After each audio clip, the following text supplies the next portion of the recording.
In today's class, we will done how to create a dynamic table, okay, in report. So our business requirement is for functional purpose.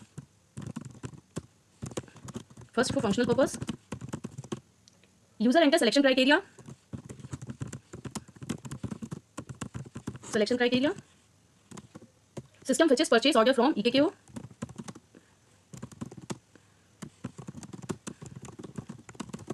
System retrieve related items from EKPO.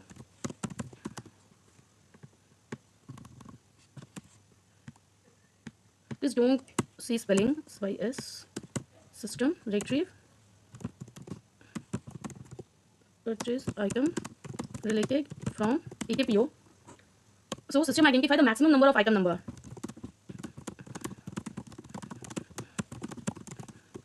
And dynamic columns generated accordingly.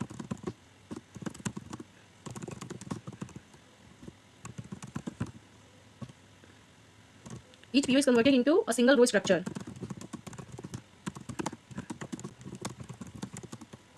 And report is displayed in ALV grid. And for technical purpose,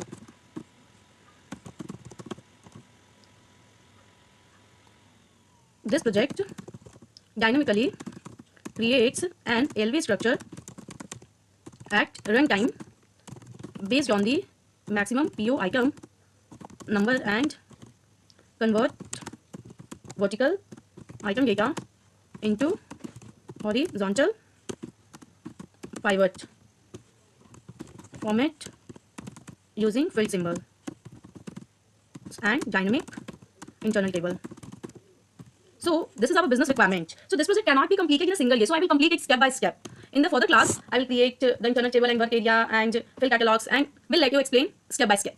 This is our business requirement. See once again. So business requirement is for functional purpose. User enters a selection criteria. System fetches purchase order from EKKO. System retrieve purchase item related from EKPO. System identify maximum number of item number and dynamic column generated accordingly. Each PO is converted into single row structure. ALV grid report is displayed. Technical purpose. For technical purpose, this projects or report dynamically create an ALV structure at runtime. During the runtime, it created dynamic columns based on the maximum PO item number and convert vertical item into horizontal pivot format using field symbol and dynamic internal table. That's all about it. We will see some more. We will see in the next class.